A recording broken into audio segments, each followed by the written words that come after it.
राजनाथ सिंह और अमित शाह का आखिर प्लान क्या है? क्या चीन में घुसकर भारत करने वाला है सर्जिकल स्ट्राइक? भारत की ललकार के बाद चीन ने भी जवाब दिया है, लेकिन उसके पहले अरुणाचल प्रदेश में भारत ने सुखोई 30 जैसे घातक विमानों की तैनाती कर दी है। चीन ने भी वही गलती कर दी है जैसे 6 साल पहले पाकिस्तान ने की थी, और फिर भारत ने सर्जिकल स्ट्राइक करके बदला पूरा किया था।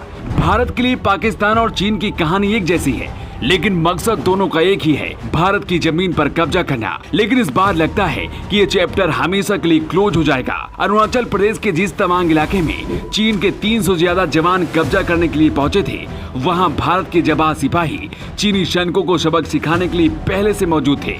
दावा किया जा रहा है कि चीन इस इलाके में कब्जा करने के लिए पिछले 20 दिन से तैयारी कर रहा था। चीन के 300 से ज्यादा सैनिक भारत के अंदर क्यों घुसना चाहते थे और ऐसी क्या मजबूरी थी कि मोदी सरकार ने इसके बारे में 3 दिन तक देश को नहीं बताया। इस रिपोर्ट में हम आपको पूरी कहानी बताने वाले हैं, लेकिन सबसे पहले आपको बताते हैं वो कहानी जिसकी वजह से भारत और चीन के बीच हर बार जंग के हालात बन जाते हैं। भारत और चीन के जवानों के बीच जिस तवांग इलाके में लड़ाई हुई है, इलाका भूटान और अरुणाचल प्रदेश से जुड़ा हुआ है।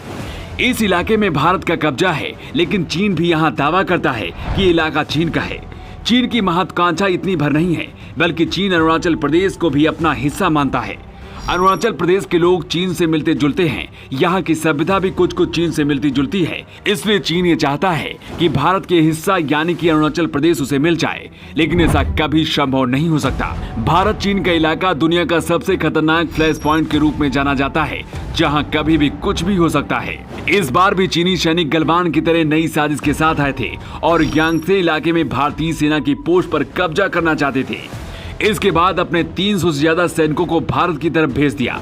चीनी सैनिकों के पास कटीली लाठी और डंडे भी थे, लेकिन जब चीनी सैनिकों ने भारत की सीमा में घुसने की कोशिश की तो भारतीय जवानों ने उन्हें खदेड़ दिया।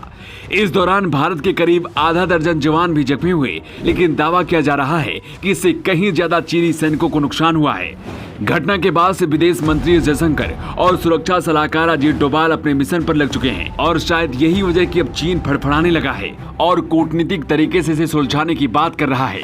ये घटना 9 दिसंबर की है, लेकिन 12 दिसंबर को इसके बारे में देश को बताया गया। भारत की सेना नहीं चाहती थी कि देश के अंदर किसी भी तरह की अफवाह फैलाई जाए, जिसकी वजह से एलएसी पर और भी हालात बिगड़े। इस घटना के बाद ही सेना के लड़ाकू विमानों को इस इलाके में तैनात कर दिया गया है। रक्षा मंत्री राजनाथ सिंह और अमित शाह ने साफ कह दिया है कि चीन को मुंहतोड़ जवाब दिया जाएगा। भारत के कड़े रुख की वजह से चीन अब इतना ज्यादा डर गया है कि राजनीतिक और कूटनीतिक तरीके से इसे सुलझाने की बात कह रहा है। वैसे आपको क्या लगता है, चीन के साथ भारत को क्या करना चाहिए? आप अपना जवाब कमेंट बॉक्स में लिखकर हमें बता सकते हैं। Bureau report, new times.